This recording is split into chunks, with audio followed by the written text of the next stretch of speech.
त्रिलोक नदी किनारे हाथ में कांटा लिए बहुत उदास बैठा हुआ था। उसकी ऐसी स्थिति देख उसकी पत्नी वंदना ने बोला। क्यों जी इतना मुंह लटकाए हुए क्यों बैठे हो? देखो तो माथे पे कितना पसीना है।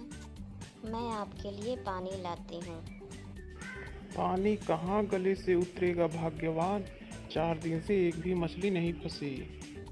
अगर मछलियाँ नहीं मिली तो कल चूल्हा कैसे जलेगा। बहुत फिक्र हो रही है। वैसे पैसों की बहुत किल्लत है। पता नहीं मछलियों को कौन सा मगरमच्छ निकल गया। छोड़ो ये चिंता। न जाने कितने दिन से ये चिंता करके सूख के काटा हुए जा रहे हो। मैं तो कहती हूँ तुम अपनी एक नाव क्यों नहीं बना लेते? अरे नाव बनाने के लिए भी तो पैसा चाहिए। ऐसा तो है नहीं कि तुमने कहा और बातों ही बातों में नाव बन गई। मैं सोच रहा हूँ कि हरी राम का नाव किराए पे ले लूँ। वैसे भी काफ़ी दिनों से वह बहुत बीमार है। उसकी नाव तो ऐसे ही खड़ी है। पीछे से कनक की आवाज आई। पिताजी, आप नाव लोगे तो उसमें तो हमें बिठाओगे ना? नाव में बैठने में बड़ा मजा आता है। अरे अभी नाव आई कहाँ है। जब खरीदूंगा तो जरूर बिठाऊंगा। तुम तब तक अपनी पढ़ाई पर ध्यान दो। त्रिलोक का मछलियों से गुजारा नहीं था। लगभग सारी मछलियाँ तालाब से खत्म हो चुकी थी। इसलिए वह हरी लाल के वहाँ गया और उसकी नाव किराए पर खरीद लाया। अब वह नाव चलाने लगा। अब उसे मछली बेचने से ज़्यादा आमदनी होने लगी। हालात बदलने लगे और कुछ समय बाद उसने अपनी नाव खरीद ली। त्रिलोक, वंदना और उनकी एक बेटी, उनका छोटा सा परिवार फिर से हंसने खेलने लगा। गरीबी के दिन लगभग दूर हो चुके थे। एक दिन वंदना ने कहा। अब तो बुरे दिन गए ही समझो। अब अपने लिए छोटा सा घर खरीद लो। अब किराए के घर में गुजारा नहीं होता। हाँ हाँ, मैंने कई घर देखा है।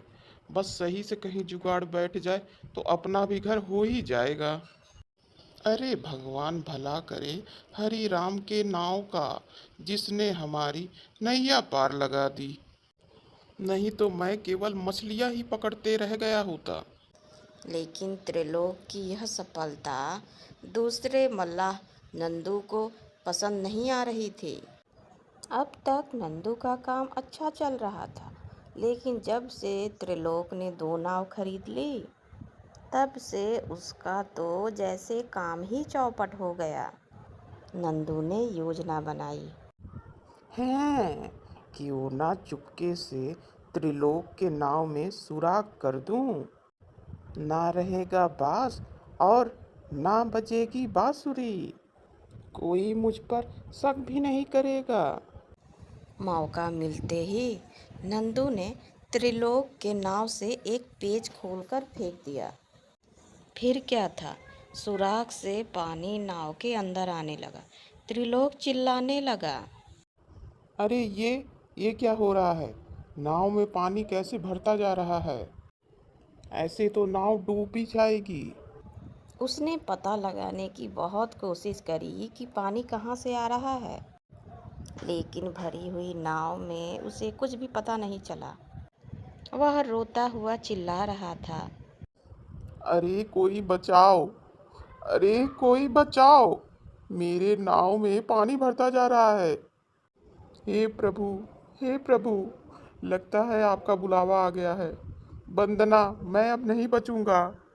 मैं मरना नहीं चाहता, लेकिन पानी नाव में काल बनकर आ गया है।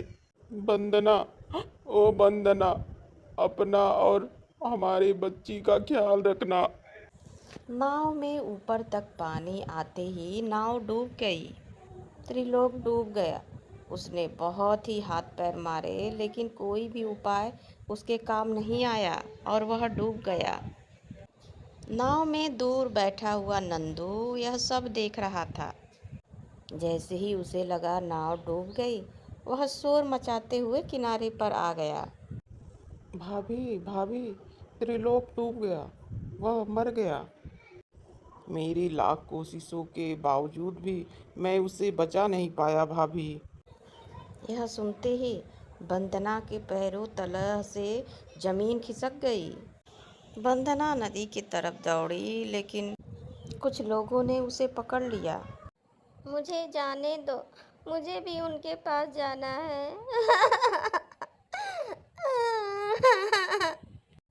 वह हमें छोड़कर ऐसे कैसे जा सकते हैं? अब मेरा और इस बच्ची का क्या होगा? होश में आओ माँ। चलो हम पिताजी को ढूंढने जाएंगे। अब उन्हें कौन समझाए कि सारा खेल खत्म हो चुका है। 2 दिन बाद त्रिलोक की लाश पानी में तैरती हुई नजर आई। लोगों ने नाव देखी तो उन लोगों को पता चला कि नाव का कोई पेच ढीला हो जाने की वजह से नाव डूब गई थी। त्रिलोक का अंतिम संस्कार कर दिया गया था। वंदना भी रो धोकर खामोश हो चुकी थी।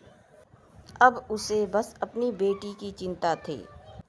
1 महीने बाद मकान मालकिन बोली, देखो, मैं तुम्हारा हाल समझती हूँ, लेकिन ऐसे हाथ पर हाथ रखकर गुजारा कैसे होगा। आखिरकार मैंने भी ये घर इसलिए दिया है कि 4 पैसे की आमदनी हो। जब तुम्हारा किराया देने का कोई जरिया नहीं रहा, तो बताओ मैं क्या कर सकती हूँ। बेहतर होगा कि तुम अब यह घर खाली कर दो। वंदना यह समझ नहीं पाई कि यह दया थी या धमकी। इससे पहले कि वह कुछ और कहती, वंदना बोली, भगवान ने सबसे बड़ा सहारा छीन लिया तो यह घर क्या चीज़ है। कलयुग में तो राजा नल से उनकी लंगोटी भी उतार ली थी। मैं तो एक साधारण इंसान हूँ। वंदना यह कहकर अपना सामान लेकर अपनी बेटी को लेकर बाहर निकल आई। कनक ने पूछा, माँ, अब हम लोग कहाँ रहेंगे? उन्होंने अपना सामान नाव में रख लिया। वह उसी में रहते, उसी में बनाते और उसी में खाते।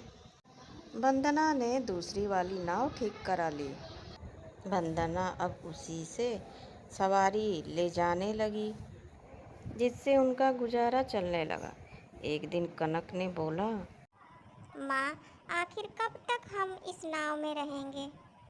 रात तो कट जाती है, लेकिन दिन में बहुत धूप लगती है। मैं सोच रही हूँ क्यों ना इसमें तंबू लगाकर अपना नाव घर बना लूँ। वैसे भी हमें घर की ज़रूरत है। अरे वाह माँ, तब तो फिर हम नाव घर में रहा करेंगे। मैं अपने नाव घर को खूब सजाऊंगी। दोनों ने तंबू लगाकर अपना नाव घर बना लिया और उसे फूल पत्तों से, बेलों से खूब सजाया। वंदना ने कहा, लो, अब यह हमारा नाव घर तैयार हो गया है। अब हमें किराए के घर में नहीं रहना पड़ेगा। हाँ माँ, यकीन ही नहीं हो रहा है कि हमारा घर इतना सुंदर है। माँ, क्यों ना अब इस नाव घर से भी सवारी ले जाया करो। कई दिनों बाद कुछ लोग वहां घूमने के लिए आए। इतना सुंदर नाव घर देखने के बाद वंदना से पूछा, अरे, इतना सुंदर तुमने नाव घर कैसे बना लिया? क्या तुम इसे 1 सप्ताह के लिए हमें किराए पर दे सकती हो? वंदना ने तो कभी सोचा भी नहीं था कि इसे कोई किराए पर मांग लेगा। वह खुश होकर बोली, हाँ हाँ, क्यों नहीं। और किराया जो आपको ठीक लगे वह दे देना। हम इसके दिन के 8,000 देंगे। वंदना बहुत खुश हुई। उसने फटाफट सामान निकालकर दूसरी नाव में रख लिया। वंदना ने सोचा, क्यों ना इस नाव को भी उस नाव के घर जैसा बना लूं। उसके बाद वंदना ने दूसरे नाव को भी घर बना लिया। अब वह अपने दोनों नाव को किराए पर देने लगी। जिस तरह आमदनी बढ़ती गई उसी तरह नाव घर की संख्या बढ़ती रहती है। इस तरह वंदना ने कई सारे नाव घर बनाकर किराए पर दे दिए। एक दिन नंदिनी ने चुपके से नंदू की बात सुनी। त्रिलोक को तो मैंने नाव में से पीछ खोलकर पानी में डुबोकर मार डाला है। अब लगता है उसकी बीवी की बारी है। नाव घर बनाने का बड़ा ही शौक चढ़ा है उन्हें। नंदिनी को जब यह पता चला तो उसे बहुत गुस्सा आया। वह पुलिस स्टेशन जाकर रिपोर्ट लिखवाई और पुलिस नंदू को गिरफ्तार करके ले गई। उसके बाद फिर वंदना नाव घर अपना नया बनाने लगी। अब उसके पास कई सारे नाव घर थे। तो दोस्तों, आप लोगों को आज की कहानी कैसी लगी ज़रूर बताइएगा कमेंट में। फिर मिलती हूँ नेक्स्ट वीडियो में। तब तक के लिए bye. Thank you so much friend मेरी पूरी वीडियो देखने के लिए। और जो मेरे चैनल पर नए हैं please friend like subscribe share कर दें। बेल आइकन को भी ज़रूर प्रेस कर दीजिएगा जिससे कि मैं कोई भी नई वीडियो डालूँ वो सबसे पहले आप लोगों के पास पहुँचे। चलिए फ्रेंड, मिलते हैं नेक्स्ट वीडियो में। अरे सूर्या, दिन चढ़ गया है बेटा, जाकर मछलियाँ ले आ। इस लड़के का तो आलस ही नहीं उतरता। अगर पूरे दिन ना जगाऊं तो ये उठ नहीं सकता। अभी तो इसे कोई चिंता नहीं, जिस दिन मैं मर गई ना उस दिन इसे दाल आटे का भाव पता चल जाएगा। सूर्या ने अंगड़ाई लेते हुए दीवार पर घड़ी का टाइम देखा और अपनी माँ गीता से बोला। क्या माँ, अभी तो 6 बजे हैं, आपने अभी से शोर मचाना शुरू कर दिया। सुबह सुबह पड़ोस की लड़की सानिया भी उनके घर शोर सुनकर आ धमकी और बोली। कितना नालायक है काकी सूर्या, अभी तक नहीं उठा। मुझे तो देखो सुबह 4 बजे जाग जाती हूँ। तुम्हारे जैसे लक्षण तो इसे अगले 7 जन्म तक नहीं आएंगे।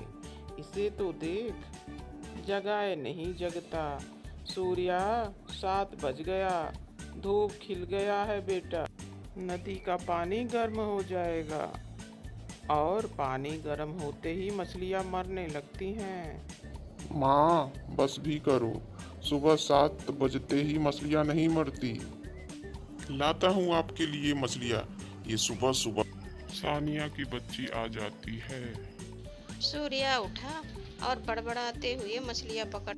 देखा काकी, मेरे छेड़ने मात्र से ही वो कितना भड़क जाता है। मुझे तो बहुत मजा आता है उसे भड़काने में।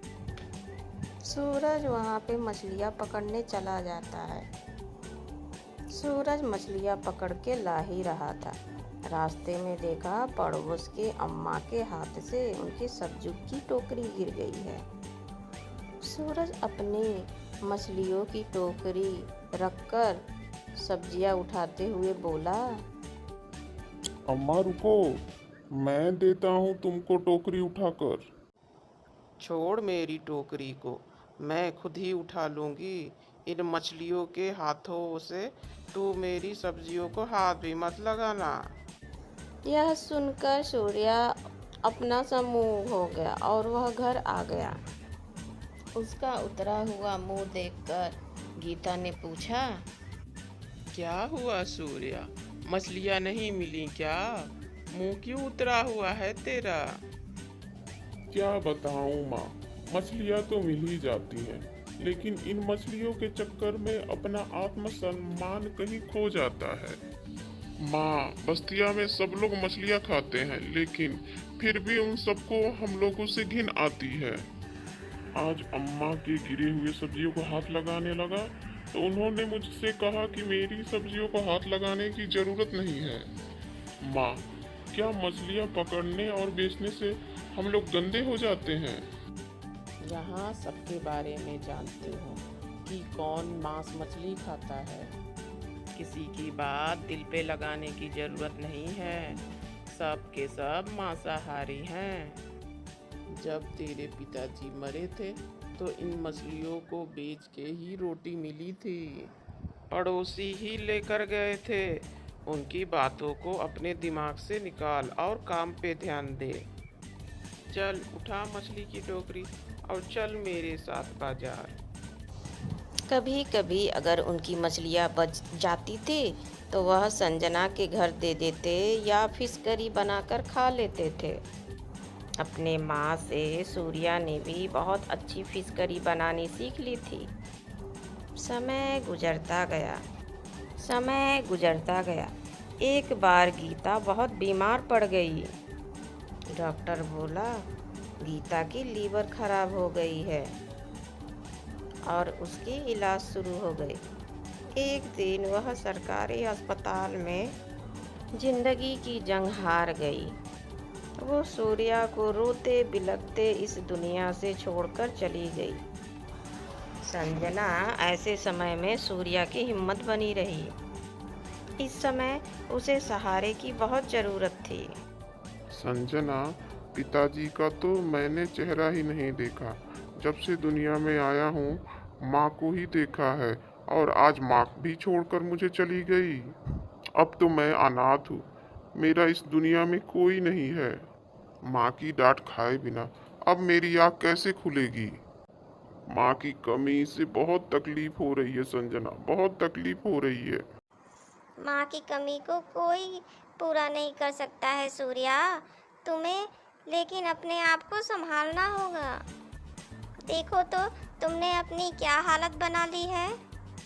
दिन गुजरा, फिर सप्ताह भी गुजर गया और ऐसे ही करते करते महीना भी गुजर गया। सूर्या समझ गया कि अब उसके दिन रात रोने से उसकी माँ वापस नहीं आने वाली।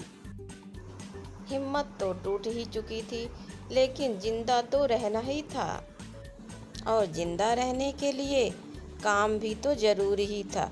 एक दिन वह तालाब पर मछलियाँ पकड़ने गया। किनारे पे बैठते ही उसको अपने माँ की बहुत याद आई और वह फूट फूट के रोने लगा। नदी किनारे घास काटती हुई एक महिला ने पूछा, अरे बेटा, इतना क्यों रो रहे हो? क्या बात है? काकी, मेरी माँ नहीं रही। अभी तक वही मुझे मछलियाँ पकड़ने के लिए भेजती थी। फिर उन मछलियों को हम बाजार में ले जाकर बेचते थे। आज माँ नहीं है तो उनकी बहुत कमी खल रही है। बेटा, अगर तुम इस तरह ही रोते रहोगे तो तुम्हारी माँ के आत्मा को तकलीफ होगी। इसलिए चुप हो जाओ और हिम्मत से काम लो। ये मछलियों का क्या बेचना? गांधी चौक पर जाओ और वहाँ पर मछलियों का कड़ी बनाकर बेचना। देखना मछली कड़ी खूब बिक्री होगी। सूर्या को जैसे एक नई राह दिखाई दी हो। उसके अंदर एक जोश उठा और वह अपने आंसू पोंछकर मछलियाँ पकड़ने लगा। वह टोकरी भर करके मछलियाँ घर पर पकड़कर ले आया। उसने मछलियाँ तो पकड़ ली, लेकिन फिश करी के लिए घर में तेल और मसाले नहीं थे और घर में पैसे भी नहीं थे। उसको एक बार लगा कि वह संजना से पैसे ले ले, लेकिन उसको उससे भी पैसे लेने में शर्म आ रही थी। उसके माँ के रहते हुए उसको पैसे की तंगी ऐसे कभी भी महसूस नहीं हुई थी, लेकिन आज उसे ऐसा लगा कि उससे ज़्यादा गरीब इस दुनिया में कोई है ही नहीं। उसने इधर उधर पैसे ढूंढे, लेकिन उसे कहीं कुछ नहीं मिला। फिर उसको ख्याल आया कि उसकी माँ दाल के डब्बों में पैसे छिपा कर रखती थी। सूर्या ने दाल का डब्बा खोला तो उसको उसमें एक पोटली मिली जिसमें पैसे थे, जिसमें 5,000 रुपये थे। उसने अपने माँ की फ़ोटो के सामने जाकर बोला, माँ, तुम्हारी अमानत खर्च करने जा रहा हूँ। मुझे आशीर्वाद देना कि इन पैसों से मैं अपना भविष्य बना सकूँ।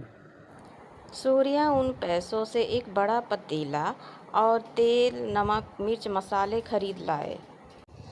फिश करी बनानी तो उसने पहले से ही सीखी थी, लेकिन आज उसने और अच्छे से मन लगाकर बनाया। फिश करी की खुशबू पूरे गांव में फैल गया और संजना के नाक में गया तो वो दौड़ती हुई आई और बोली, क्या बात है सूर्या, आज फिश करी?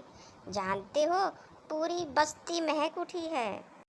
सूर्या ने बोला कि आज से ही मैं फिश करी बेचना शुरू कर रहा हूँ। संजना ने उससे फिश करी खरीद के खाई और उसके हाथों में 50 रुपये रख दिए।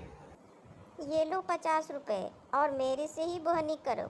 मैं भगवान से प्रार्थना करूंगी कि तुम्हारा यह काम खूब चले। और पतेला क्या सिर पे रख के ले जाओगे? बाबूजी का ठेला खड़ा है, तुम उस पे अपना फिश करी लेकर बेच लो। यह सुनकर सूर्या मुस्कुरा दिया और उनका ठेला लेकर फिश करी बेचने निकल गया। आइए आइए, ताजा ताजा फिश करी खाइए। अपने गांव में फिश करी बेचता हुआ देखकर गांव के काफ़ी सारे लोग आ गए। सब ने फिश करी खाई और सूर्या के हुनर की बहुत ही तारीफ की। 2 घंटों में ही फिश करी पतेला उसका खाली हो गया। अगले दिन उसने और भी ज़्यादा फिश करी बनाई। अगले दिन भी उसकी फिश करी थोड़े ही देर में बिक गई। कभी कभी उसके ठेले के पास संजना भी आ जाती। संजना, ऐसे रोज रोज तुम ठेले के पास मत आया करो, लोग देखेंगे तो क्या कहेंगे। अच्छा, दुनिया से इतना ही डर लगता है तो मुझसे शादी क्यों नहीं कर लेते? फिर तो मैं तो तुमसे बिना डर के मिलने आया करूँगी। वह दोनों बचपन से ही पले बड़े थे। उम्र बढ़ती गई और उन लोगों का प्यार भी। सूर्या ने संजना से शादी कर ली और दोनों ही फिश करी बेचने लगे। देखते ही देखते वह बहुत ही फिश करी नाम से फेमस हो गए। सूर्या ने एक होटल भी खरीद लिया। सूर्या अपनी बीवी संजना से बोलता है, संजना, आज मैं जो भी हूँ मेरी माँ की वजह ही से हूँ। उसी ने मुझे फिश करी बनाना सिखाया था और उसी के रखे पैसों से मैंने एक काम शुरू किया जो अब बिजनेस हो गया है। आज उसी की वजह से हम दिन दुगनी और रात चौगनी कमा रहे हैं। हाँ हाँ, मैं भी जानती हूँ कि चाची की वजह ही से आज तुम आगे बढ़े हो। चलो ठीक है, बातें बहुत हो गई। एक फिश करी बनाने का ऑर्डर भी आया है। शादी तो दोस्तों, आज की कहानी से हमें यही सीख मिलती है कि अगर हम कभी भी कुछ सीखे रहते हैं तो बुरे वक्त में वो ज़रूर काम आता है। इसलिए कोई काम बड़ा और छोटा नहीं होता। हमें जो जिस टाइम मिले उसे सीख लेना चाहिए कि वक्त आने पर वो हमारे काम आ सके। तो दोस्तों, आज की कहानी आप लोगों को कैसी लगी ज़रूर बताइएगा कमेंट में। फिर मिलती हूँ नेक्स्ट वीडियो में, तब तक के लिए bye. Thank you so much friend मेरी पूरी वीडियो देखने के लिए।